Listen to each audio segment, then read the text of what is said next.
आइए इस प्रश्न को पढ़ा जाए और इसको हल किया जाए। यह प्रश्न यूपीपीसीएस में पूछा गया है।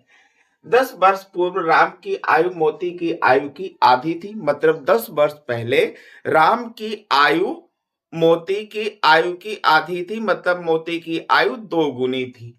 यदि उनकी वर्तमान आयु का अनुपात 3:4 है तो उनकी वर्तमान आयु का योग क्या होगा। तो आइए वर्तमान में हम राम की आयु और मोती की आयु ज्ञात कर लेते हैं। अगर हम राम की आयु 10 वर्ष पहले यक्स मानते हैं तो अब 10 वर्ष बीत चुका है तो इसकी वर्तमान आयु कितना हो जाएगी, x + 10 हो जाएगी। मोती के लिए हम ज्ञात कर लेते हैं। मोती की आयु 10 वर्ष पहले राम की आयु की 2 गुनी थी तो 2x में हम क्या कर देंगे, 10 को ऐड कर देंगे। अब यहाँ पर वर्तमान में अनुपात की बात कर रहा है तो यहाँ पर जिस आयु का हमने निर्धारण किया है इसका भी अनुपात इसको भी हम अनुपात में लिखेंगे। और अनुपात में लिखने का मतलब है कि अनुपात की संख्या को हम भिन्नात्मक संख्या में लिख सकते हैं।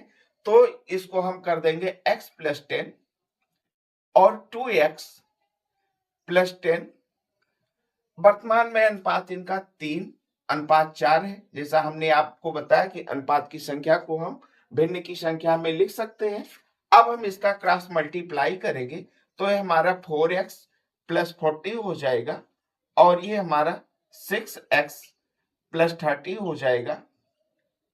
x को एक तरफ कर लेते हैं, इधर हमारा 4x - 6x हो जाएगा और ये 30 और ये इधर से +40 जाएगा, माइनस का 40 हो जाएगा, माइनस का 2x और माइनस का 10, माइनस माइनस कैंसिल कर दिया इसलिए x बराबर हमारा कितना हो जाएगा, 5 हो जाएगा।